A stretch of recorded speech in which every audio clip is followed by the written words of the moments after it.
this podcast recorded. But you know what? Life be lifing. Yeah, life does life. And one thing we're gonna do is we're gonna get up and try again. That part. No stress. Right? Stay Right? blessed. I like your hair. What you got? What you got Oh, going my faux on? locks. So this is probably what I used to wear when I first met you. Yeah. I don't know. I've just tried so many things. I was like, let me go back to what I know is easy and I got a lot of compliments on. So these are just faux locks crocheted in. It's giving locks. I mean, because I remember last time we were together, you were like, "Oh my God, you're so obsessed with locks." But I feel like you're giving locks today. Yeah. You Yeah, you I like love locks it. too. I do like locks. I can't It's not commit to permanent. no, yeah, I was gonna Permanent. say I can't commit to actually doing my hair locks, but I can commit to some weave for a month or two. It's the commitment. I had to tell you about That my part. commitment issues with my lock. These are the ones. This is what I'm hoping for. But We're I gonna talk keep about taking it. them out for various reasons. I can share a story. But anyways, welcome back to Black Around the World, a space devoted to having conversations that connect, that heal, that enlighten, that build community amongst Black people globally. I'm Ray. And I am Queen. Yes, and we Oh, are we haven't done our here. theme song in a while. Welcome, We Black. don't have one. Welcome, Black. Well, we thought we did. You can you could pay some. Oh, you can pay somebody for a jingle. Like Yeah, we can actually. pay somebody. I was thinking about that. I saw somebody, who Tabitha Brown.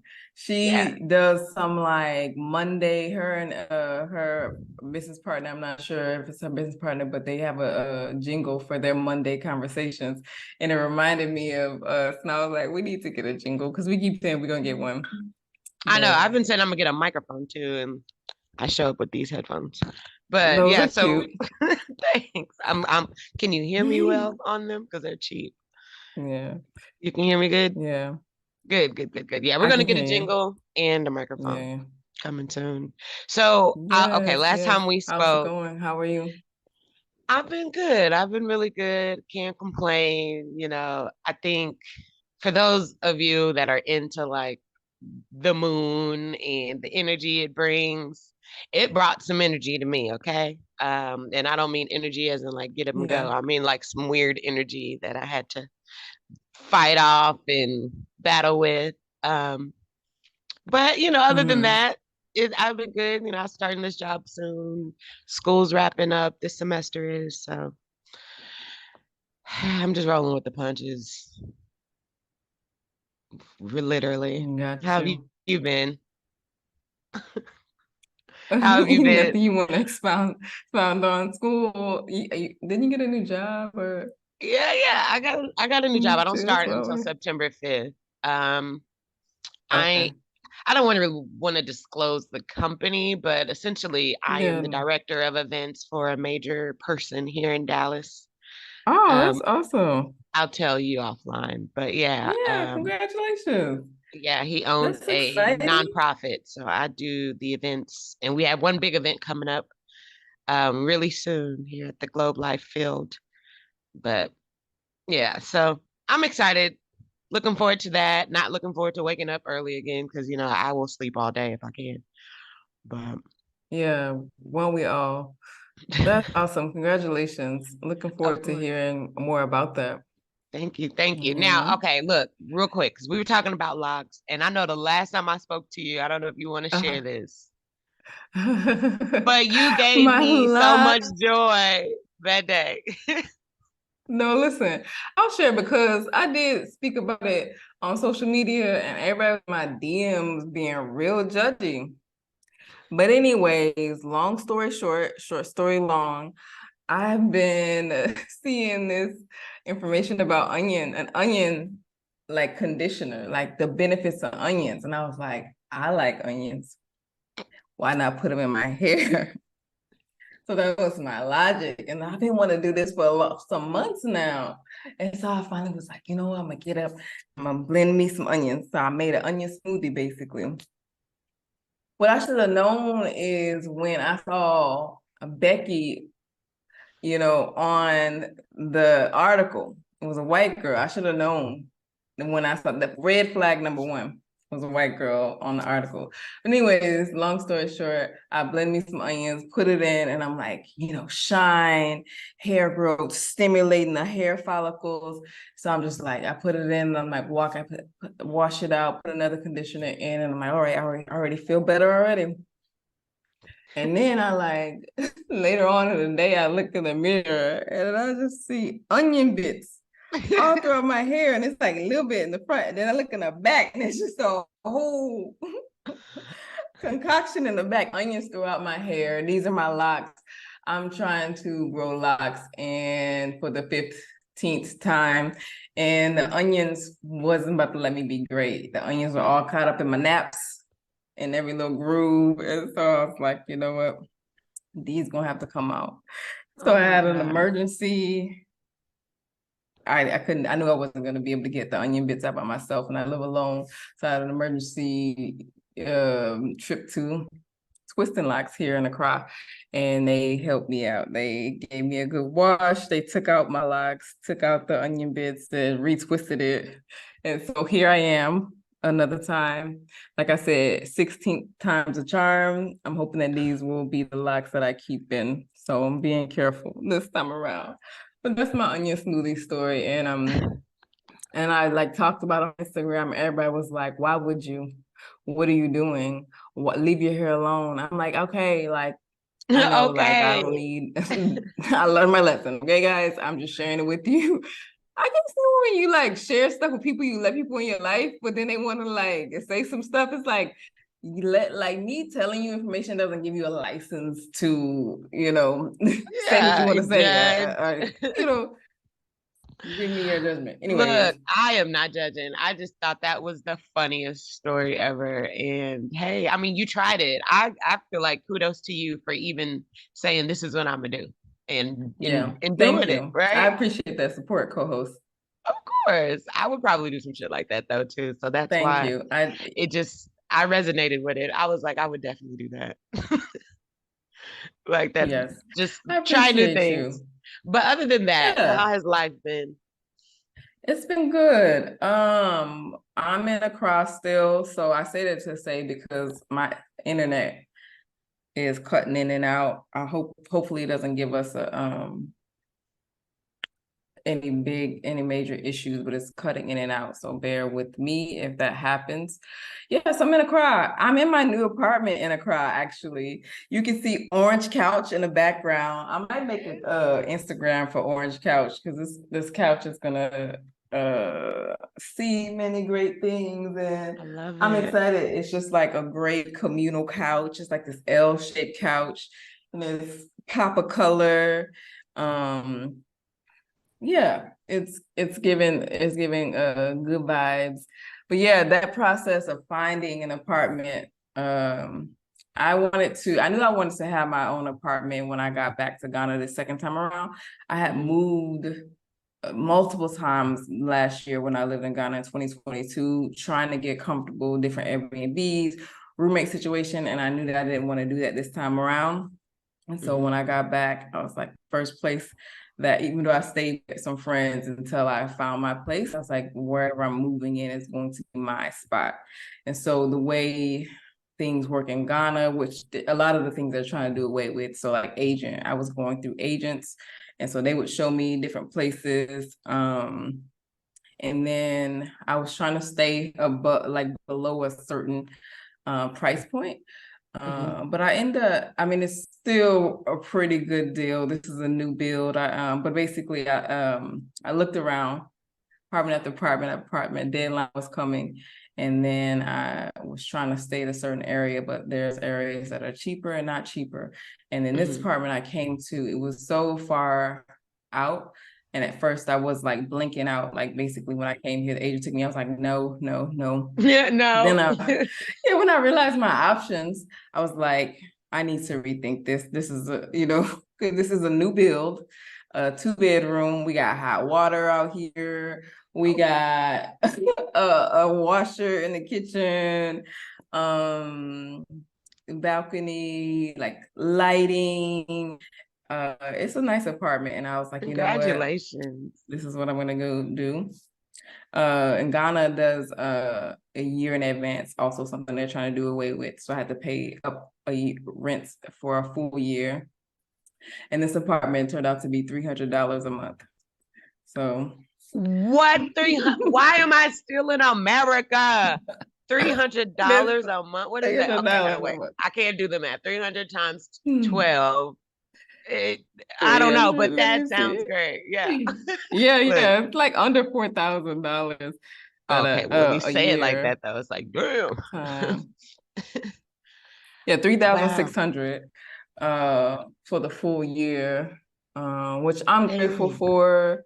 Like I said, I got a second bedroom. Come to Ghana, you got a room. Oh, Anybody yeah. who wants to come to Not Ghana, I'm anybody. excited about that. Not anybody, you're right. But yeah, I really hope great things take place in this apartment. I've already been able to host like communal things and host my friend's brunch. I had a game night, all the things that I was like Dang. excited about, like having my own space. It's like those are the things. A friend and I are working on a venture, and like this is the base for it.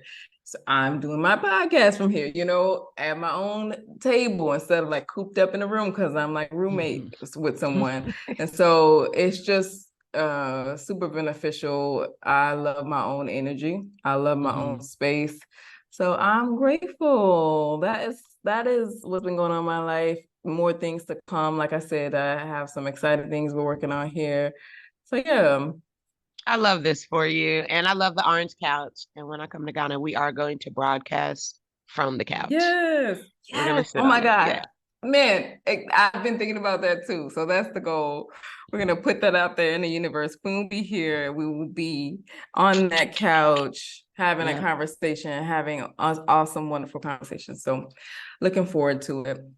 Speaking Yeah. of conversations, Queen, I don't know if you want to share anything else with us before we bring on our guests. Oh, no, everybody. I'm just going through it. So right now, let me get through it and then we can talk about it. I'm going through Yes. it, but once I get through it, then we can look back and just laugh, kiki. I feel that. I But just feel that. pray for me and my strength and my energy. How about that? Yes. Keeping you in my thoughts. I'm here for you. Voice note me anytime. Call me anytime. I'm here for you. So Thank you, send love. you I good appreciate vibes, you. good energy. And I definitely hear being able to speak about something once you're on the other side. Like when you're through it, when you're going through it, it's probably not the best time to That speak part. about it. So yeah, I'm rooting for you. Thank you. Thank you Yeah, so like I much. said, speaking of conversations, we do have a special guest with us Yes. today, and we are so happy. Like I said, this is the third time's a charm. We've been trying to get on having this call, everybody having different things pop up, and so, but we're happy to have Abeer here. If you want to come on camera, which is for YouTube purposes. Again, we're on Spotify and all the other platforms, but YouTube is also here. Yep. So Shout out to Abeer, our YouTube listeners. yes, I love YouTube. I know for the visual people out there. Yeah, YouTube, you making me work though. Abeer, are you still there? Yes. Okay. Hey, Hey, there beautiful. she goes. Hi, y'all. Okay. Okay. She said, "Oh wait, we're gonna be on camera." I knew she was gonna hop on looking like a beauty queen. She's like, give me like 5 minutes. I already knew. Yes, give Yeah. me 5 minutes because I literally forgot, or I did not ask actually. Sorry about that. I did not ask whether it was going to be on video or if it was going to be over a recording. So I was literally wearing my pajamas. My hair was all messy. I was snacking, watching Netflix. I was like, it's nothing. Yeah. I'll just lay down on my couch and just, doing my thing. I Right, wish 'cause some days I wish we were just like no video so we could just lay in. Well, I am in bed, but there are days that we do need that, and we've done that before. We've got on, be like, you won't be off camera, and sometimes it just, it is that it does take a layer of yeah, you don't have to be spry, but Right. like we said, we're grateful for the YouTube and being able to provide access to people who want to listen via YouTube.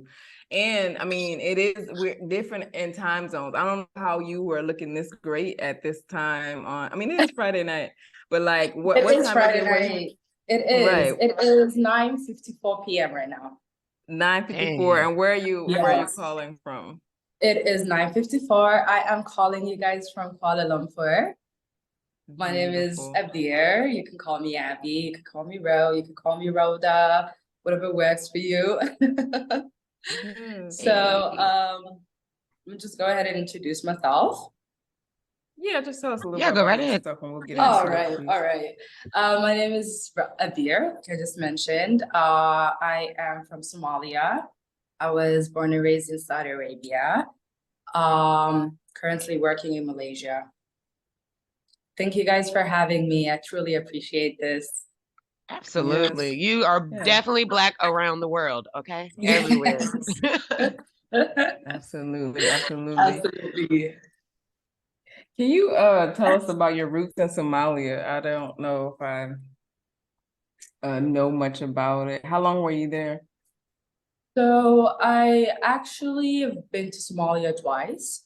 Okay. Yes, on summer vacations, and the last time I was there was around 2008, which was a while back. Definitely miss it, but I was born and raised in Saudi Arabia, so I spent about 18 years of my life in Saudi Arabia. So right after I was done with school, I went to uni, which was in China. Huge culture shock from Saudi Arabia to China. It was ridiculous, but managed. And so my Somali roots, I would say I still claim to be Somali because even though I was born and raised in Saudi Arabia, I do not consider myself Saudi exactly, because that's not like, I noticed how in Western countries, wherever you're born is where you're from. Because when you're born in that country, then you get the nationality or you get the citizenship automatically if you're born there. But it's not like that in Saudi Arabia. And then you get the, like, from a very young age, you could tell that there's a difference between you and the Saudi person, the normal Saudi person. So I very grateful for that country because I was born and raised there. My parents prospered there, but I would not consider myself to be a Saudi. So whenever I tell people, oh, I was born and raised in Saudi Arabia, but I'm from Somalia, they'll be like, no, you're not from Somalia. You're from Saudi Arabia. I was like, not sure. Like, it's not how that works. Right. That's interesting. So yes, in terms of my Somali roots, I would say both of my parents are Somali. I was born and raised in Somali culture. My parents only spoke to me in Somali. So Somalia and Somali is really like my culture and what I know. So a lot of the times I just don't really mention being from Saudi Arabia. I just say I'm from Somalia. It just makes things easier. Yes. Definitely. So how did you end up in Saudi Arabia?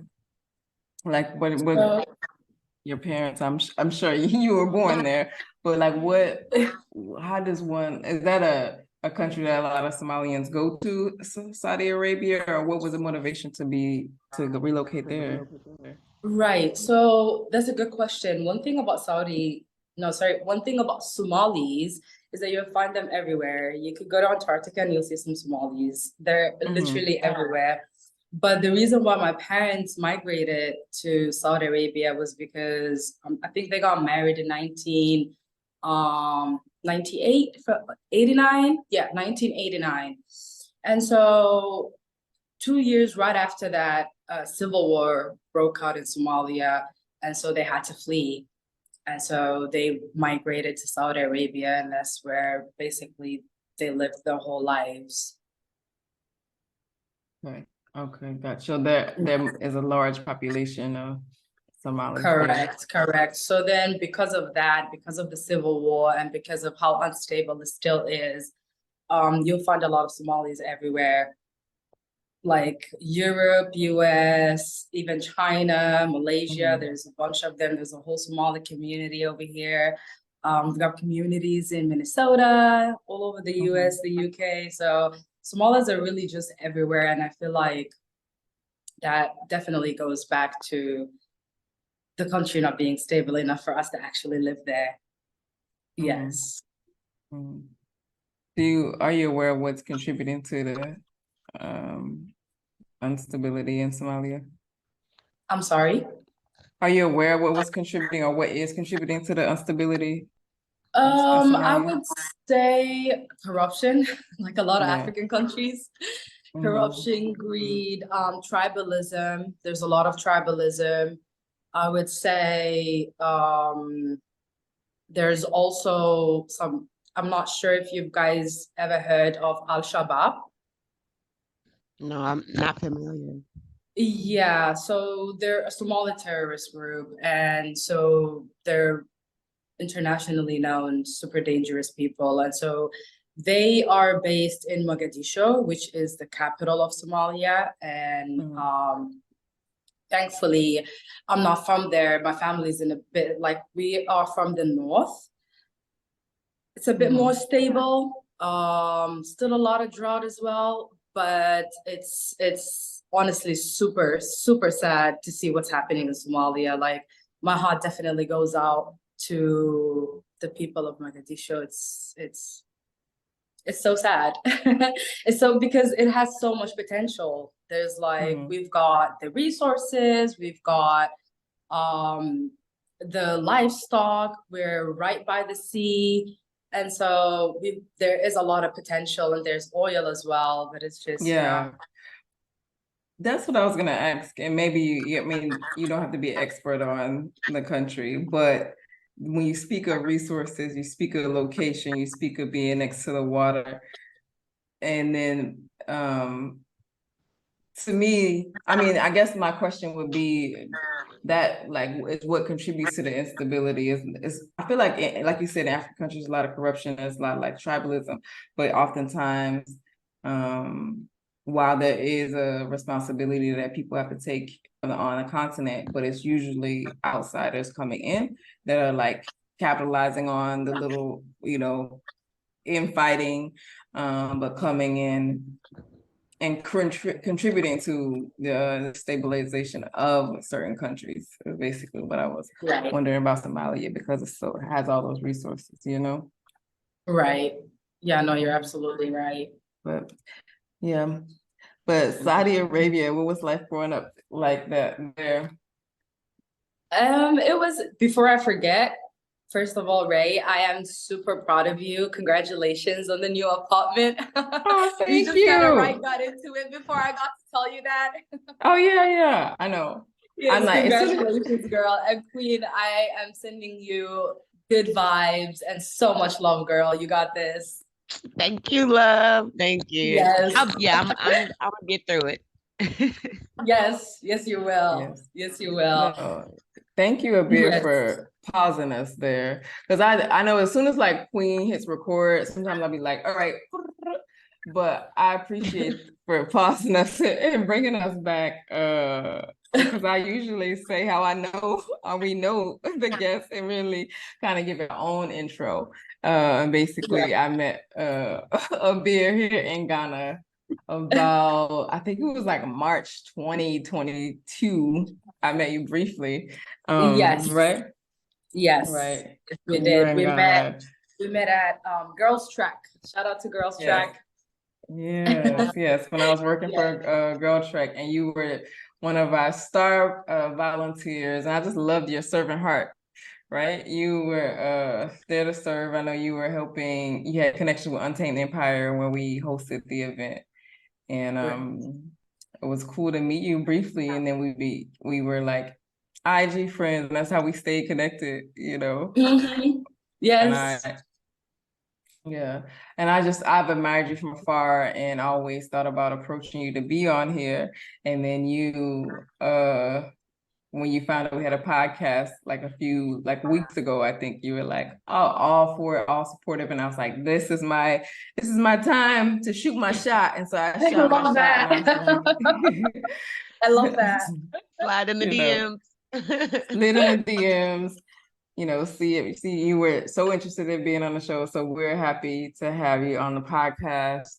Thank you for having me. Thank you for having me, honestly, podcast. The minute I saw that you guys had a podcast, I was like, I'm gonna go ahead and follow. And then I listened to the first episode, and it was like, you can go ahead and skip. And then I was like, no, I want to listen from the first episode and then go in order. So like, I hear what you guys have been talking about. Right. Thank you so much for having me on your podcast. Truly appreciate this. Yes, definitely. I know we just wanted to hear your story. Like you said, one of the major points is telling stories about Black people around the world. And I know that you have a rich experience, rich background, complex background as well, and definitely want to learn more about that. And we were talking about your time and growing up in Saudi Arabia. Yes. Back into my Yes, we were talking about growing up in Saudi Arabia. Growing up in Saudi Arabia was interesting. It was when you're going, or when you're in a certain situation and you're born into a certain situation, you don't really like know better. So you're kind of like, even though like I see on TV, like the difference of like the culture, the things that are allowed, the things that are not allowed. I see that on TV, but then at the same time, it kind of felt like it didn't hit my subconscious that I'm living a very different life from what I'm seeing on TV or what I'm seeing on the internet. So I felt like I was in a bubble, and I didn't really I wasn't conscious enough to kind of like understand what is happening outside, or kind of like connect the dots, I guess. So I went to public high schools. I was most of my life, we were kind of living on the north side of Riyadh, the capital, which is like a lot of Saudis, not many Black people around. So I think I was one of the 5 Black girls in my school growing up. And so we have so there's like elementary, there's middle school, and then there's high school. So throughout each and every part, I had to wait, because back then there was like this rule whereby Saudis go to school first before foreigners. So if there's like leftover seats, then you get to enroll in school. What? Right. So I vividly remember my mom taking me to one of the elementary schools that was around our house, and the principal was like, yeah, I'm not too sure like if we can take her right now. How about you come back in 2 weeks when all the students have come and all the Saudis that could register or that want to register or enroll in this school have enrolled. And if we have some space, we'll enroll her. But the priority is for Saudis. Now, this is a government, this is like a public school, right? So I had to go through that. That was fun. But other than that, Saudi Arabia was very different. Obviously, I had to cover up. I had to wear up. So how old were you when that situation happened? I must have been 7. 7. And was that something that your parents explained to you? Were you aware of what was going on? How did that impact you? Absolutely not. Absolutely not. Okay. So they didn't tell you? Yes, no, they didn't tell me. Like they wouldn't, I don't know if it wasn't like as important for them, or if it was just like kind of, she'll get it when she grows up. But growing up, I was never really told about the struggles of a Black person, what being a Black person is like, what racism is, what slavery was, none. So I was very oblivious to everything. So when I did get enrolled in one school, I would always end up being in trouble, or my parent would have to come to school, because a lot of the times I was agitated, and I was agitated because I could tell how different I was being treated. And then like, you know, little kids don't care, okay? Little kids will hurt your feelings. They don't give a Yeah, they Yes, are yes. brutally just brutal. Oh my goodness. Kids, Worse. they're nothing to play with. And But so, why so early? Not like why are we like evil so early as kids? No And that's filter, bro. No filter. no filter. Just have no filter. It's like you haven't experienced life yet to be this mad and mean and like projecting.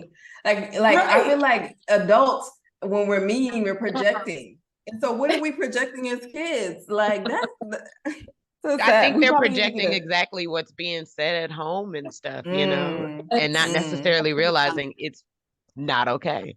yeah, Absolutely. yeah. I used to Absolutely. think about that in school. Like kids are a certain way they are. I'm like, it has to be a big part of home life. And then like you meet their parents and they seem so sweet, but that's like a persona usually. Yeah. I don't know. So you were aware of that you were being treated differently. Yes, absolutely. And then it wasn't just about the treatment per se, but it was also being called Abda, which is, you know, Arabic for slave. At that point in time, I was very young, so I didn't really understand what a slave was, right? And so I took it as Blackie. Wait, I was like, maybe so was that's what the it means. teachers? Did the teachers call you this also, or was it just the students? No, it was just the students, but the teachers were not doing anything about it either. So whenever I would get upset and I would report it to the teacher, they would say something like, "Don't be mad. We are all slaves to God." Who would say that? The teacher. What? That's how they comforted you? Yes. Girl. Ridiculous, right? Yes. Wow. I was like, okay, That's a like way that to doesn't spin help it. me. That's a way It to doesn't make spin me it. feel any better. Right. We're all in this together. That I is don't some know. total mind Yeah, fuckery. it is. Like, Yes, And what did you absolutely. think when And they were saying that? right. And like, obviously, if you have students that are of color, you would want to protect them or how they feel because they are a minority in the school, Yeah. right? But I guess they didn't see it as something that was important enough for them to actually punish the kid or tell the parent or, you know, take a sticker away or something. So that was like at very young age. Then later on in middle school, I think it was okay. I was, you know, I started wearing the abaya on my head. I had to cover. This is going to sound completely crazy, but since like it's Saudi Arabia, I'm not criticizing Saudi Arabia, by the way. I'm just speaking on my experience. Definitely. But so whenever your parents would come to pick you up from school, so obviously it's a public school, it's an all-girls school. Girls and boys are always separated. So throughout the whole 12 years, I was just in an all-girls school. And so whenever your father would come to pick you up, because at that time women couldn't drive. And so once they get to the gate, they don't really use your name to call you out. Like, so they use a microphone to call you. So you would come out, wear your abaya and everything and come out. But the funny thing was, they would never say your first name. So for example, my name is Abeer Omi Yusuf. They would never say Abeer Omi Yusuf. They would say Omi Yusuf, Omi Yusuf. They would only say the father or the man's name that is right after my name because it's a shame for them, for the other men around to hear or to know what my name is.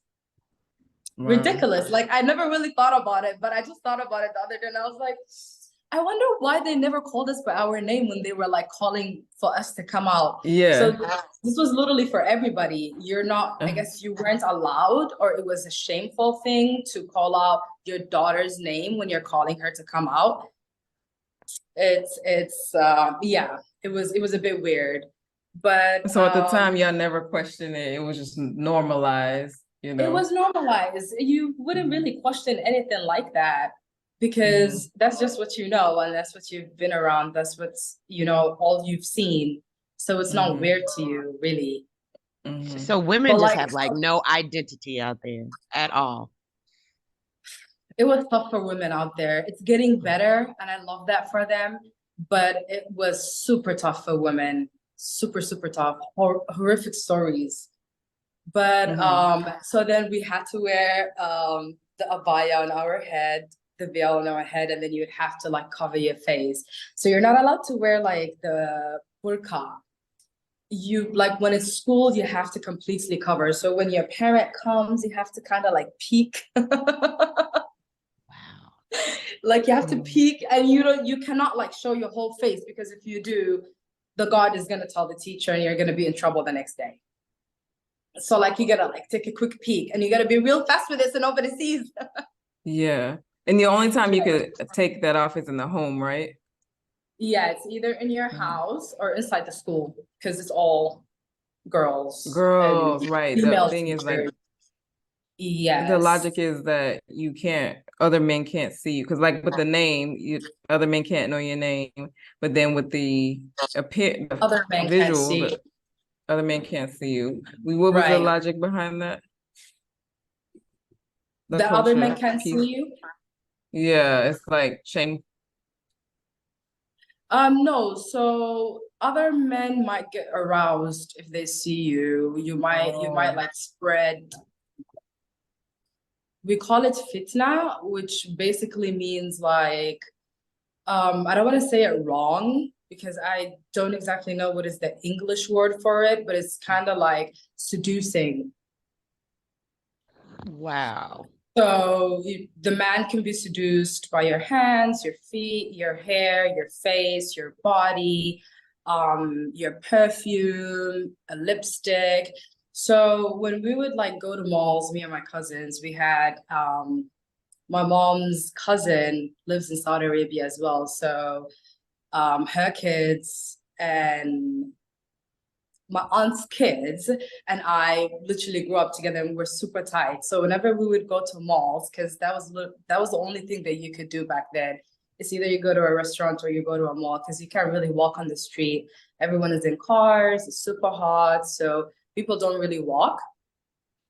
So the only places that you could go is either coffee shops, restaurants, or malls. So whenever we would go to malls, there's this something called, which they abolished now. It was called Hay'a, which means like it's chastity police, basically. And so whenever you're outside, if your hair is showing, if you're wearing a lipstick, if you have a heavy perfume on, and they smell it or they see you, they're immediately gonna start shouting and just be like, remove that, like astaghfirullah. You're seducing men. Why are you doing this? You're gonna go to hell, sister. You're gonna go to hell, sister. And they're just shouting that in the mall. You can imagine how embarrassing that is in front of everyone else. And you know, most Saudis cover up. So it's really just like some Saudis and a lot of foreigners that just choose to show a bit of their hair or put on a lipstick and some perfume, or sometimes just leave their abaya open, and they don't like it. So we got harassed a lot in malls and just other places. It was actually horrible because they used to lie on girls, because like the girls would stand up for themselves or defend themselves. So they would call their parents, they would take them to the haram police station, and they would lock them up, call their parents, and literally just make up lies. Like, we found her with a boy, she was doing drugs. Like, they could choose to basically screw you over if they wanted to. And something like that has to do with like the honor, and it would bring shame to the family's name. So immediately the father or the brother or the uncle or whoever her guardian is would eventually either beat her or kill her. Like, some form of abuse would happen. Whoa. This is a lot. Wow. Yeah, real I'm heavy just stuff. I'm trying to get my mind wrapped around this, because Yeah, it's you guys like, let me know if you feel like this is too heavy for you, because I understand it could be very traumatic. I laugh about it now because it's like, it's not, yeah, it's the past and it's an experience. So I just tell it and I laugh about it because it doesn't really like, hurt me, or like I don't really feel any way about it. It's kind of just like a story or stories that I just share with people to raise awareness. Yeah. I mean, it definitely sounds like it could be very traumatic. And me, out of complete ignorance, I thought it was just religious based, but I'm sure it is, right? Just religion based. But Cultural. then to hear also it was just for perverts, like you have to cover up because of perverts. But it's like, why should I have to cover up? Y'all need to just lock these perverts up, not the person. I don't know. Absolutely. It's like some real reverse psychology mind stuff. Absolutely. And so Wow. they always tell you that you are like a lollipop. Would you eat a lollipop that's open, that doesn't have its wrapper? And then they'll show you a lollipop with flies and another lollipop that's wrapped, and they'll be There's like, visuals. wrapped Oh my God. lollipop. I mean, I And it's get not. it, right? It's too I mean, okay, I don't really get it. Um, it's like okay, when you're trying to convince someone that they are important, right? Or, sacred, I get that aspect of it. But to Mhm. know that it's really you're arousing men, like what? That's his problem. Shoot, they would hate it over here in America because we basically walk around naked. Okay, what's up? Yeah, It's really oppressive. It's oppressive, but it's also, I think that many cultures, even in America, have some form of oppressing women in that way. And so it's absolutely. like, as you were saying that, I was thinking about being a Christian. For me, growing up in the church that I grew up, it was like modest is the hottest. The school I went to, by the time I got to high school, I was going to a Christian school. We had a whole like show, like what do you call it, model show, where they were showing like this is how you need to be dressing.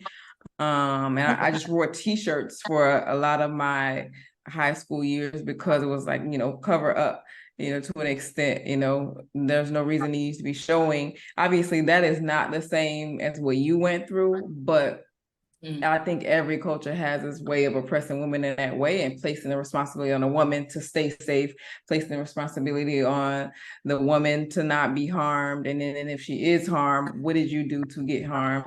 It just sounds like that I mean, it's all kind of connected. I think every culture has its way of oppressing women in that way. Absolutely. Mhm.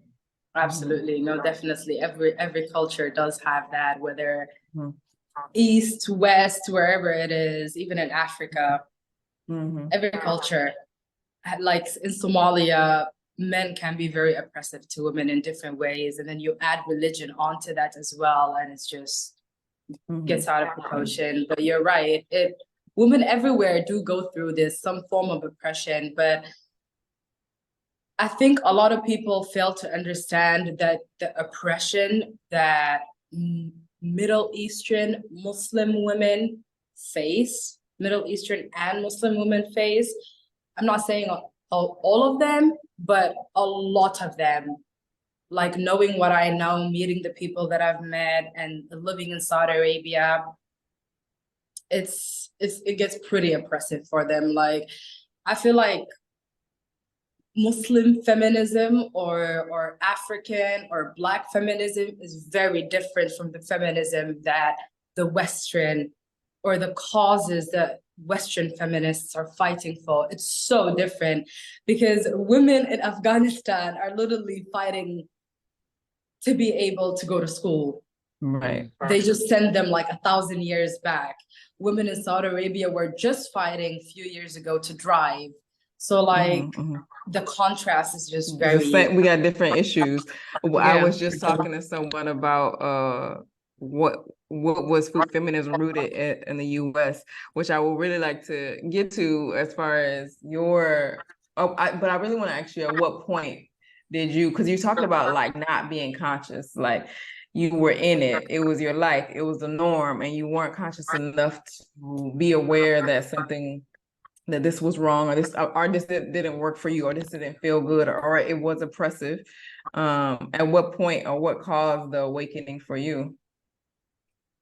so when I was about 18 years old,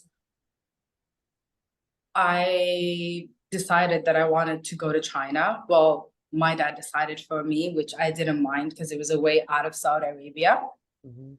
So then actually 2 of my sisters have already gone for uni. One of them was in China. The other one had just graduated from Yemen. And war broke out in Yemen, which was horrible, but that's a story for another day. While she was there. But I went to China right after I graduated, like some months, I think about 6 months after I graduated from high school. And that was like literally a cultural shock for me at first because everything was so different. I could now walk anywhere I want. I could come back at any time of the night. Because like another thing about China is heavily surveilled. Like there's so much surveillance going on in China everywhere. So that makes it super safe because there's a CCTV in every other corner. And so it just like the feeling of just being safe. And like, I think I had to first get used to my environment and get used to the freedom that I just got before I even thought of liberating myself of certain ideas and certain beliefs.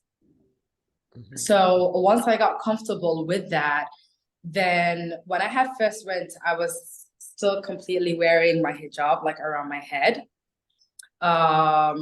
Shortly after, I made friends, I met people, I, met people from all over the world, from Africa, from sea countries, from Europe. And it was just so weird to me that they get to like wear what they want. It's super hot. They're wearing shorts, no one is telling them anything. What is stopping me? And then I would like at that point in time, I was still a religious person, or I would say a person that follows. So it was kind of like I wasn't too sure. Do I really go for it? Do I not go for it? But I'm like, okay, let me see what I'm comfortable with. So instead of having my hijab over my head, I decided to do it into a turban and just like wear something. Because again, in Islam, you can't really show your chest, you can't show your arms or legs. And so I was like, all right, I'll just cover my hair. I'll just put it in a turban, which I did. Shortly after I started showing my chest, I was like, okay, I'm liking this. Yes. Yeah, this is comfortable. I thought I didn't know I was gonna be this comfortable doing this, but okay. So then I took off the turban and I started wearing like one of these. Do you guys know like the bonnets, the little hats that Nick Cannon wears? Yeah, of You course. guys know what I'm talking about, right? Yeah. Yes, Mm-hmm. yes. I started wearing those. Okay. I switched to those because I'm like, that still kind of covers my hair. It's not all the way out. Then I started bringing my hair out and just like putting it on top. I eventually just took it out. I was like, all right, like half of my hair is already out. What kind of nonsense is this? Wow. So it was baby steps. It was baby steps. Definitely baby steps. Wow. That's, you know what? Going back to your life in Saudi Arabia, I'm curious, just as a Black person, was it better to be Black or better to be a female, or worse to be Black? Or, you know what I mean? Like, it's because I know the kids called you names, right? But it sounds as if it probably would have been better being a Black male as opposed to just being a woman of any type of race. Would you say that's true? Or did they treat Black people like shit and females like shit kind of equally? I mean, equally, but it's not just the kids really, it's the grown-ups too, because the kids are Okay. not learning it from, they're not Yeah. born this way. Yeah, kids are not born to hate, but they see their parents and they see their relatives, how they talk about foreigners and how they talk about Black people and how they call them slaves. And so immediately, so Saudi Arabia, I don't know if this is like, I mean, it is common knowledge, but I don't think a lot of people know this, but Saudi Arabia, Muslims in general also had a lot of slaves. So they also enslaved a lot of people. And so they also had slaves from Africa. And so right now, I think like hundreds of years ago, probably not hundreds, but like probably 100 years ago, they freed them and they gave them the nationality. And so now they're called Dawasir, which is still not like, considering them, they don't really call themselves African Saudis. They still call themselves Saudis, but they are all Black and they are a minority again, unfortunately. So I know when we talked, earlier before the actual episode, I had made a point that it sounded as if you found out that you were a woman before you found it out that you were Black. And so I'm curious to know, when did you realize that, okay, your history as far as being a Black woman and kind of like taking ownership of that, or did you? Yeah, I remember, yes, I definitely remember us talking about that. And you had said that you knew you were Black before you knew you were a woman. Mm-hmm. I definitely knew I was a woman before I knew I was Black. And like thinking about it, I think it's because of like the differences of where we grew up, right? For me, it was all about women. Women can't do this. Women can't do that. As a woman, you shouldn't do this. As a woman, you should follow this, cover up. It was always about women, women, women, women, women. So from a very young age, you're taught that you're a woman. You shouldn't do this. You shouldn't sleep with your legs open. You shouldn't like do certain things that women are not supposed to do. Yes, that's crazy, right? Sleep like with I your legs remember, open? I'm confused. yes, which Okay. I like. You're sleeping, you can't really control where your legs are gonna be or what position your legs are gonna be in. So Even in your sleep, you gotta be aware that you're a woman, huh? And yes, know your Yeah. place in your sleep. Wow. yes, know your place in your sleep, women, and have your legs closed at all times. So I definitely knew that I was a woman before I knew that I was Black. And again, I would rather be a man in Saudi Arabia than be a woman or a Black woman. Just be a woman, period. Mm. Yes.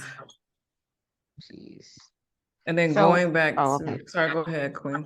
Well, I was just gonna ask, so when you moved to China, Mhm. were you still more conscious of the fact that you're a woman and you needed to adhere, or, not to really adhere, but because you clearly slowly started getting out of that type of ideology, but were you kind of getting more into the Black side of things, or like when did you embrace being Black, or have you, I should say? Yes, so I first really embraced being Black and understood that I, as a African Black woman, different from everyone else around me immediately, where, especially in China, wherever you go, oh, Black person, look at the Black person, look at the Black lady, because they've not seen Black people before, they're not used to Black people, so it's just something very new to them. So then I'm like, okay, yes, actually, yeah, I am. I'm Black. I'm from Africa. Yeah, I'm from Africa. Actually, I am. Then I got to meet all of these African women and all these African men, which I did not get to do when I was in Saudi Arabia because I was constantly surrounded by Saudis and other nationalities, very less Africans there at that time, at least, or we lived a bit further out. So there really wasn't that connection with Africa or just Somalia or my Black culture. So then once I got to China and I got to meet all of these different people from different African countries that I've never heard of, because we never got to learn about Africa in school, I slowly started realizing that, yeah, I made Black friends. I started understanding different cultures from Africa, learned all of these different countries, started listening to Afrobeats, which was completely oblivious to me. I did not know anything about Afrobeats, and now Afrobeats is literally life. But yeah, I just slowly started really embracing being Black. Also, like growing up, you're always told, the darker that you are, the less desired that you are, and you got to be lighter. And so there was obviously like that was embedded in me that, the lighter, the fairer, bleach your skin, this and that. Thankfully, I never did. Well, was that subliminally told to you, or when you felt like it was overtly told to you, communicated to you? No, it was both.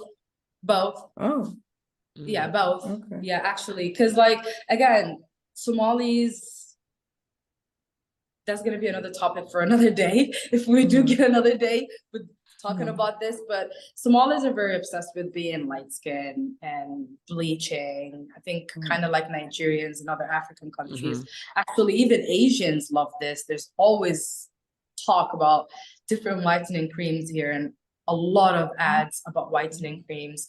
But in Somalia, it was like the prettier, the chubbier that you are, the more desired that you are, the more that you're wanted. So Chubby. my mother is chubby and light skinned. So I'm not sure. I think it got to her head. So she was like, my dad is very dark. Yeah, my mom's very light. So she was like, I'm going to give you a mix of these creams that you're going to put on your body at night when you go to sleep. I did not know what it was until I asked her the next day. And I was like, so I saw her. So there's like this specific cream that they use. I forgot what the name was, but it's like a medical kind of cream, which they use to like mix with Vaseline and some lotion and oils. Then you apply that on your body and it's supposed to help brighten your body. And so my first time ever being introduced to whitening products was through my mother, actually. Wow. Like that's how it is like embedded in them that white is better. And like the lighter that you are, the more husbands that are going to be in line for you. I think colorism is definitely a worldwide thing because that's definitely here too in America. You would turn on a lot of these music videos and they've only chosen light-skinned girls with curly hair and whatnot. So it's definitely have been subliminally kind of just put in different things. It's unfortunate though. And it's crazy till this day. I'll go to the beauty supply store, which I don't know why they call it a beauty supply, but I'll go to the beauty supply store and there's a whole section of these skin lightening creams. Now, mind you, I have purchased the soap just for like the darker areas from pimples and whatnot, but people really do this. Like it's for their whole body. And so I'm curious to know, once you are wearing like these garbs that are covering your whole body, does that feel more safe than actually wearing your skin that may be darker? Yeah, and it really doesn't make no sense to me because like once you start using these products, the sun and your skin can never meet. And then there's all these toxins, so you gotta constantly cover up your body like this. You can't, a lot of them don't even go out during daytime, and if they do, like you could obviously tell their face becomes very discolored and it becomes super red or super dark over here. Like you could obviously tell. So the minute I got out of Saudi, I saw all of these other beautiful African girls that have rich, beautiful skin. I was like almost losing my mind. I was like, oh my God, like everyone is so comfortable being like all shades of brown, all of the African girls that I met. I was like, why is like, that's when I started like connecting dots and understanding colorism, understanding, you know, why do Black people do this? What is being Black? And why do Black people, or a lot of Black people, love whitening their skin? Like, what is that about? And so that's when I really like started waking up and I'm like, okay, yeah, I'm African. I have to embrace this. I have to embrace that. I have to raise awareness on this. I have to like, it got really bad because at one time my little sister called me. Mind you, she goes to a boarding school in Somalia. And so she was telling me that the little girls are bullying her, telling her that, is your family poor?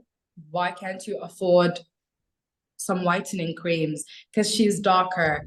And they're like, why can't you afford some whitening creams? Like, is your family poor? Why aren't you whitening yourself? And she was just like in the 9th grade. It's super bad. It's horrible back in Somalia. Yeah, it's unfortunate that like even on the continent, you know, that is what a lot of many people are brought into. And this whole like what do you call that system of so like you said, in Asia, the same problem. And so it's like the richer people are seen as lighter skinned. And it's mostly, I think it's due to farming. Like if you were, what it meant for them is if you were dark, that means you worked on a farm, that means you were poor. And so that's interesting that it's related to your economic status as well in Somalia, in the continent. But you said you started to realize this about like the coming into your Blackness. Is this still in China? It seems like alongside you coming into like being like free as far as appearance goes as a woman, were they going hand in hand? Was this all taking place in China? Yes. Mm-hmm. Yes, all of this. I feel like China was, I had one of my most transform. Like I literally feel like I just transformed into this completely different person within like, I went to China when I was 18 years old. Mm-hmm. So the minute that I got in, everything was just weird. Then I got used to it. I got comfortable with myself, with my body, not wearing a hijab. Then I started making friends outside of like my school, because my school had a lot of Asians as well. And when I did, I realized, okay, yeah, being Black is amazing. I need to embrace that, and I need to like really tap into the culture, which I did. And so they kind of go hand in hand, me liberating myself from like beliefs and religion and like all of the toxic stuff that I was taught as a kid. And I just like what you transform. said, liberating yourself, because I was gonna say like who was there helping guide you, who was there helping with the process of awakening, but it literally seems like it was your like it speaks to resilience of your spirit, and your ability to wake up, become conscious and aid in your own liberation. Absolutely, absolutely. And the minute thank you, honestly, because you're right. It took me time to understand that that was me liberating myself, because obviously I got a lot of shame for it. Coming from the culture that I come, there's obviously going to be shame. You're bringing shame to your family. You're not dressed. You're showing your cleavage. You're doing this. You're doing that. You're bringing shame to the family name. I had to fight a lot to be where I am and to be as free as I am. And most importantly, to be able to post whatever I want. Because not a lot of Muslim girls get to do that. And it's super sad. Because everyone has to like live a double life or have two accounts, an account where they're freely themselves and an account for friends and family and relatives and whoever it is. And so for a while, I had to live that life.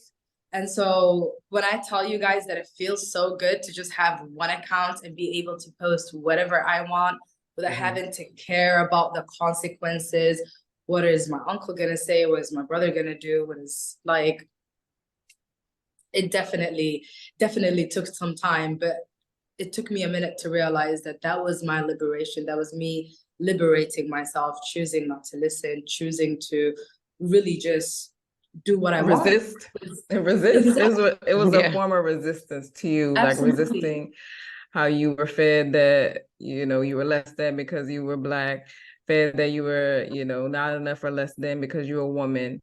And it was a form of resistance that the resistance led to liberation. Absolutely. Absolutely. I have a question. And if you feel comfortable sharing or not, no worries. But I know you mentioned that your sister was also sent to China. Did she have this liberating experience as well, or did she stick to the traditions? No, she did. She did. She did. Okay. And so what about your parents? Like, did they kind of expect you to do the same since your sister had already done it, or? No, honestly, me and my sister, we both went through, I a bit faster than her, but similarly, we were both going through that liberation phase together. Mine was a bit faster than hers, and she would always call me crazy for doing things. Girl, you're so crazy. You're taking off your hijab. You're so crazy. You're drinking outside. You're so crazy. There are Somali guys sitting over there and you ain't got no hijab, you're smoking a cigarette in front of all the guys. They're gonna tell dad this and this are gonna happen. You're gonna be sent back home. She was always upset about things that I was doing. But then eventually and slowly, she opened up and she got to liberate herself as well, which I love that for her, honestly. That's amazing. So did your parents, considering, I'm sure they've been around, right? Did they feel any type of way that you all have kind of gone against what you all were raised to do? Or were they like, we expected it? Well, so as for my dad, it was always a secret. Oh. Yes, my dad, honestly, he was there throughout like the first phase, which was me refusing to go back to Saudi Arabia. This was back in 2016 or 2017. And I had told him that I did not want to go back to Saudi Arabia anymore. I don't see a future in Saudi Arabia. And I don't think I would want to go back to a country where I can drive and I literally have no future as a woman. And so my dad's first concern was, well, what are you going to do if your visa gets canceled in China? You're going to be sent back to Somalia. Would you rather be in Somalia or Saudi Arabia? And I had immediately said, I'd rather be in Somalia. At least that's where I can see other Black people. That's where my people are. I could get used to that than being in Saudi Arabia and still feeling like I'm an outsider. Right. Mm-hmm. So then my dad passed in 2017, just as like months after I had told him that I did not want to come back to Saudi Arabia anymore. And so he never really got to see this liberated version of myself. But my mother definitely did. And she's been supportive ever since. Like every time an uncle or my brother would go to her, about... Sorry? Oh, continue. I'm sorry. I had a call trying to shove through and I'm like, decline. Oh, no. I'm here. Oh, no, can you hear me? Yeah. I can you hear me? Yeah. Hello. Okay. No, so I'm sorry. I got this microphone and sometimes I don't know how to use it. But your mom, she never resisted. She was always supported from jump. So my mom, she was supportive from the jump. So my mom is what you would call a very free-spirited person. She's very chilled and laid back. I haven't actually seen her in a minute. We're still in touch and we talk. But when my uncles or cousins or whoever goes to her, or my aunt, showing her my Instagram pictures of me in a bikini, they're like, what is this? Look at what your daughter is doing. And my mom's immediate response had always been, she's old enough to do and wear what she wants because she pays her own. No one paid. Like the only person that she had to answer to is her father, and her father passed, so she can live how she wants. And I love that. I love that because she's not enabling them, at least. But, obviously from time to time, you still get a little bit of nagging here and there. Nothing I can't handle. But it's nothing super like negative. Like some people get kicked out of their family and things like that, but that's not something y'all experience, sounds like. No, because most of my family, my siblings are all very open-minded. Most of my siblings are very open-minded. And so I don't really have any problems with my siblings or my parents or even my close relatives. There are people like a brother here and there, and then some uncles that would come up there here and there, but it's nothing important. It's nothing that my family would cut me off for, because at the end of the day, I'm taking care of myself. I am helping my family as well. So if I am being a good person to myself, to my family, and onto others, it really does not concern anybody else what I'm doing with my body and what I'm doing with my life. Amen. So at what point did you return to the continent? Yes. So back at the time when I had started like embracing being Black, I was like, I'm gonna go to Ghana. This must have been like around 2017, 2018. It's like, I'm gonna go to Ghana. Yeah, I'm gonna go to Ghana. I can't wait to go to Ghana. And I just left it at that. Then fast forward 2021, I actually end up in Ghana. I was like crazy. So the reason why I had actually went to Ghana was because I had a job offer in Saudi Arabia. And so there is a Saudi embassy in Accra. And so I was like, great, I'll go to Ghana, I'll get a residence permit, I'll work, and then I'll go to my job from there, apply from the embassy and go to my job from there.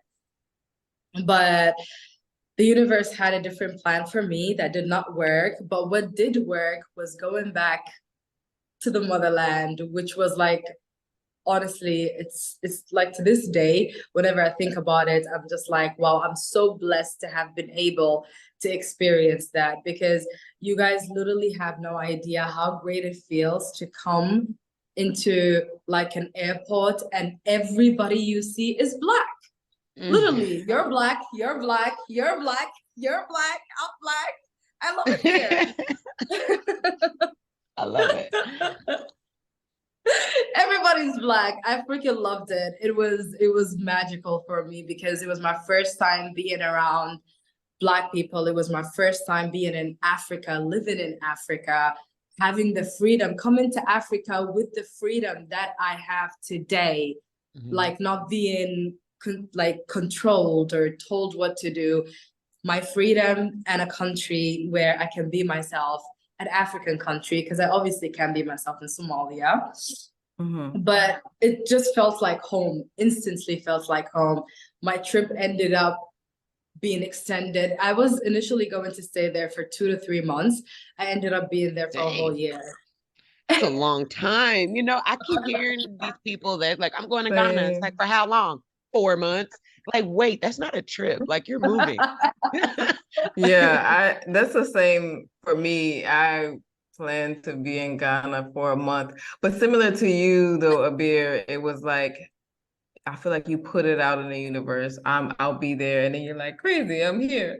It's kind of the same way. But ever since I was a kid, I would say I'm going to go to the continent, but never know what for, what it would look like. And still to this day, I think about, damn, I'm really out here, like living a whole life on the continent. When I used to say as a kid, I would be here. So you put it out there into the universe. It sounds like, and then Right. just coming here for, I said I'll be here for a month. And like you, 2022, the year we met, I ended up staying the full year. And Ghana kind of sucks you in That's that Literally. way, you know? wild. I Literally, cannot wait. literally. It just sucks you in. You just can't help it. It's the vibes, it's the food, it's the people. It's just how sweet everyone is. It's like the manners. It's literally just each and everything. You don't feel different. You don't feel that you're an outsider. You immediately feel like you belong. Mm-hmm. I And think then you about the uh-huh. belonging piece, right? So I think about the one time, the first time I came to Ghana, which was like for a 2-week tour, and I was like, this is what got me, is we went to this like drumming session at the Accra Arts Market, and a guy after the drumming session, I was talking to one of the men, and he was like, where do you live? I was like, the States, and he was like, when are you coming home? And of course, I was just like, touched. And I said, now to this day, I think about it, I was like, that's what got me. That's what got me. He said, when you're coming home. And I think that those are sweet words, specifically, really, to a lot of African Americans. I'm like, oh, this is my home. And so, like, for a local to say that to you, like to see you, that's how they get you. Yeah, I wouldn't even know what to do. I probably would have definitely stayed too if someone said that. Like, damn, you right. Where am This is home. And especially if he was cute. If he was cute, I was like, sir, we're married. We're married. I'm coming to your home. How about that? So it sounds like your address being right here. Yes. Right. Just write it down. I remember you said that. Not Oh, even a man, number. We jump right to an address. Yes. Try But it yeah, It's again. absolutely. crazy. Like Sucks I you said, in. I've never met, I'm not gonna say I've never met anyone, but the majority of the people that I speak to that go back to the continent, they're there for like a month. I'm like, how are y'all doing this? Or Yeah. 2 months? Like, are y'all, do you go when you don't have a job? Like, when do you go to the continent? That's always been my problem. It's like, I want to go, but it seems like my life doesn't allow it to go for that long. And it's not a weekend trip. Yeah. Right. Right. Yeah, it definitely is a privilege that's some people are afforded because like you said, it does cost money to be here. It does you do need to have the time and kind of the freedom within created in your life to be able to have time. And also it's like visa privilege, right?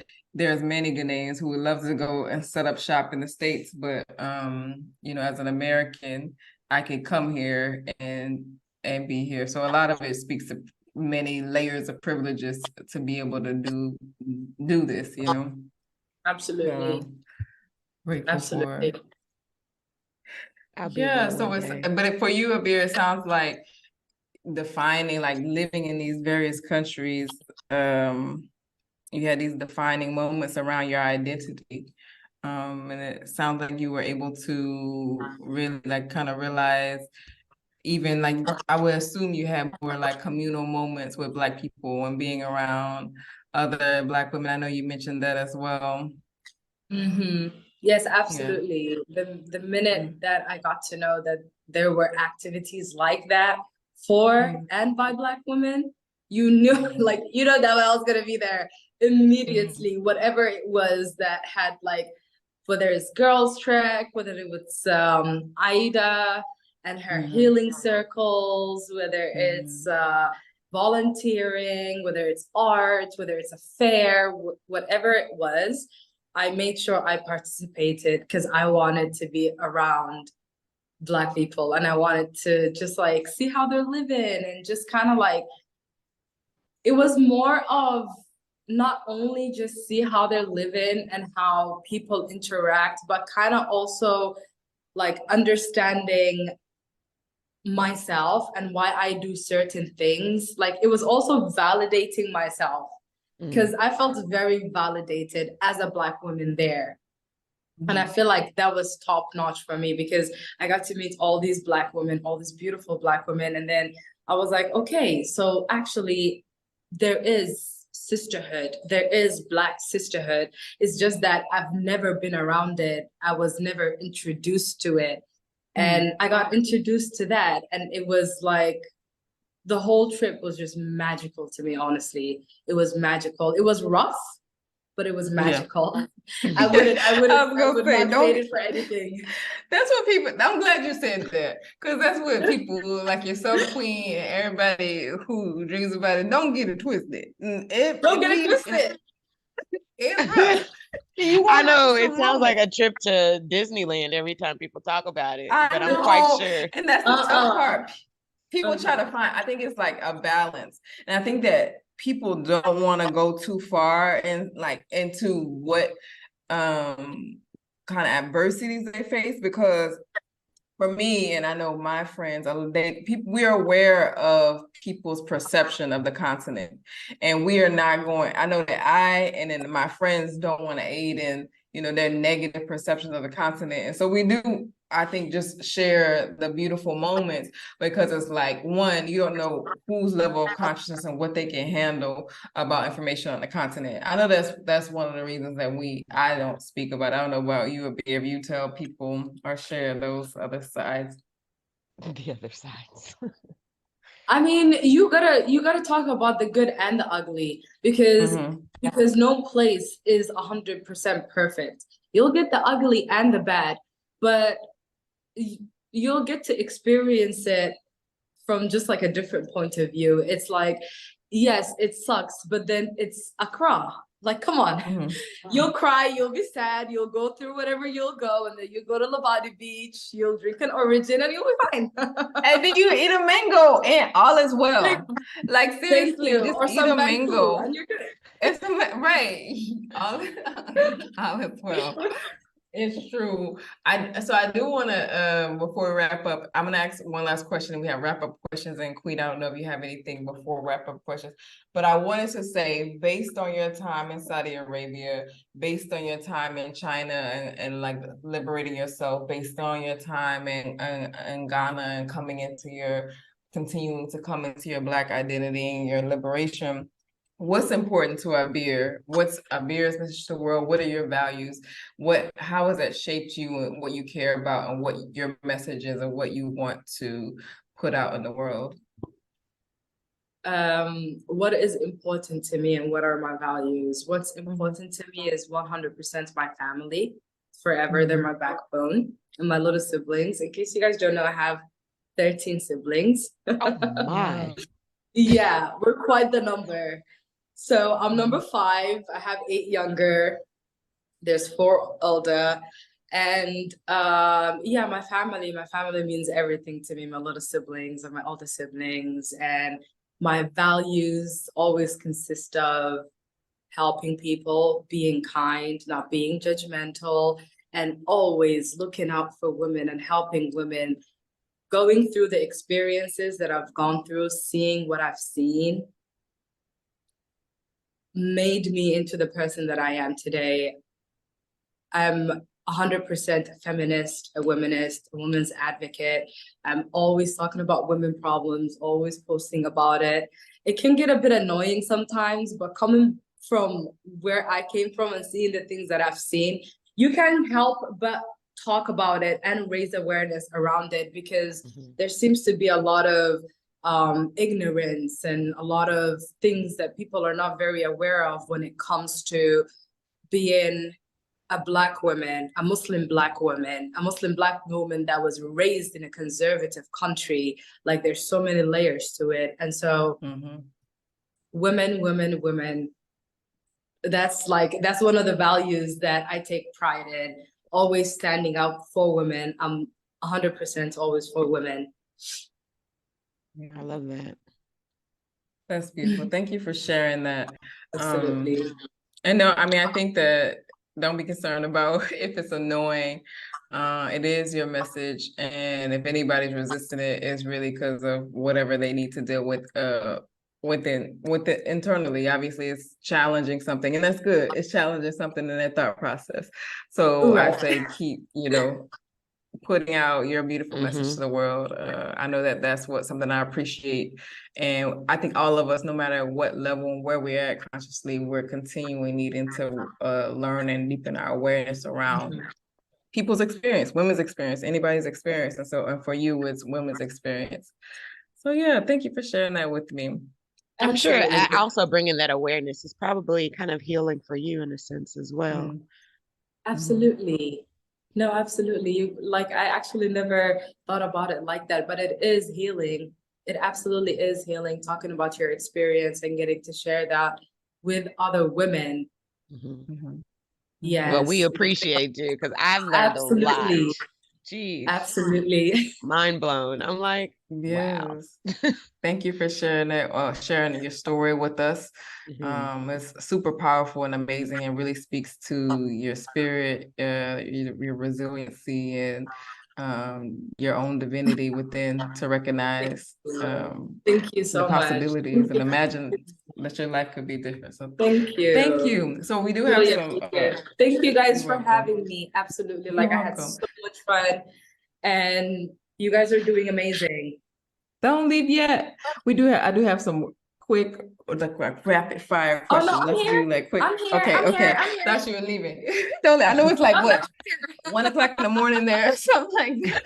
But okay. So the first question is, what does community mean to you? Community. What does community mean to me? I would say community means help, giving, kindness. Love that. Thank you. Absolutely. What 3 nouns bring you joy consistently? Name 3 nouns that bring you joy consistently. Okay. Love, freedom, family. Yeah. If you could reimagine anything, what would it be? If I could reimagine anything, what would it be? I could probably reimagine the moment that I decided to break free. Mm-hmm. Yes, when I had decided to break free. What do you mean you would reimagine it? I would reimagine it so I could actually live in that moment, because I feel like it had all happened so fast and I didn't really get to take that in, if that makes sense. Mm-hmm. Gotcha. Last question. What is something that you've learned lately? Like any aha moment, any concept that you read in a book, something you learned from a friend? What have you learned lately that makes you excited? Gets you excited? About myself. Anything. It could be about cooking. It can be about your hobby. It could be about feminism. It could be about the country you live in. It can be anything. It can be something as simple as learning how to ride a bike. Or Okay, to make an onion smoothie. Or make an onion smoothie. Okay, just throw that back in my face. Cool, it's cool. Just kidding. Keep gonna try it. Mind blown today. I got to know that when like how you always have problems tearing tape. Crazy, right? Random. So like, cause I'm still mind blown by this. So like anytime, like whenever I would have to get a tape to show you this, but I'm not gonna do that. But like whenever like you're trying to cut it, you have to like put it at an angle and twist it and then put your thumb down. And then the minute you do this, it comes right off. Really? Yes. With so it's in the, kind you're of saying tape. in the, what is the magic there? Is it you said twisting it or the It's thumb? you putting your thumb down on it and at an angle, like you're kind of like tucking it in and putting it at an angle, and then you rip it apart. Whatever kind of tape you have, you can try it and it would work. I love a good hack. I love a good hack. I will definitely do that. Look for scissors every time. Yeah, no, you should have saw Queen's face when you started sharing it. I was like, look at Queen, she's about to eat this up. Queen's like, girl, I'm like, where is the tape? I love a good hack. Thank you for sharing that. Absolutely.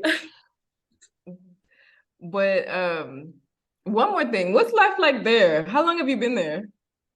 So I've been in Malaysia for a year now.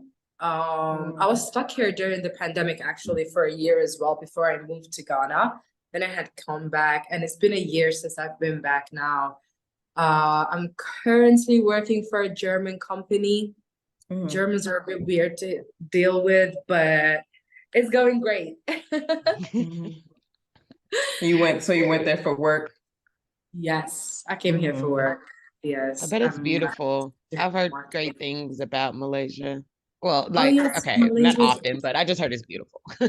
It's gorgeous. No, Malaysia is gorgeous. And if you guys ever come here, you have a place, you have a tour guide, you have no worries.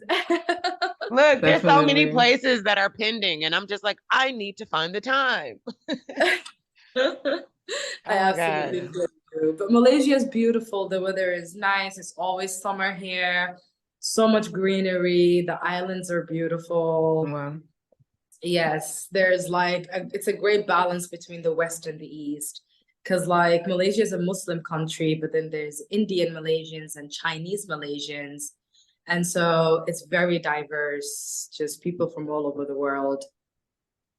I would love to come. Ray, we need to just go visit everyone we've interviewed so far, except for the ones in Tulsa. We don't have to go visit them, but you don't want to visit our hometown up here. But I definitely agree with you, Queen, and definitely would love to see you in Malaysia and just see you again if you ever come to Ghana. Would love that as well. So I'm not sure how public you are. Is there any way that you would like people to stay in contact with you? Any future things and projects, initiatives that you have in mind, or what would you like to share? What are you comfortable with sharing? Absolutely. So I am on IG. I could be reached through not like underscore row. So that's N, the number 0, T, and LIKE. So not like, and then dot row. I'll send it to you later as well. Yes. absolutely. Yes. We'll put it in the caption and all that great stuff for people to find. Yes. I think that would be easier on Instagram. My previous Instagram handle was Black Girl Magic. I remember that. Yes, I had that for like years before I changed it. I had that for years, but then every time I would tell someone what my handle is, they would not be able to find me because there were like so many other accounts. Yeah. Yes. Oh, yeah. Okay. I bet. I know there's a museum right now that has it too. So yeah, there's Black Girl Magic it's definitely a term now for sure. We love it. We love the magic. We love the Black girls. We love the Black girls around the world. We love the Black girls. Yes. We love Black women over here. Thank you. You can't love them enough. So that part. I love you. Thank you so much for being on the show. Sis. Yes, just keep in contact to the listeners. Thank y'all for listening. We encourage you to follow us on Instagram, Black Around the World _ Find us on Spotify, wherever you listen to your podcast, Black Around the World. And also YouTube, obviously, Black Around the World. And my personal Instagram is Queenwood_Avenue. And you can find Raynell under Ray. I'm a Ray. Just go to our Black Around the World page. You'll find her. And thank you again, Abeer, for coming on and sharing your story. I truly enjoyed our conversation. I truly enjoyed it too. Thank you so much for having me.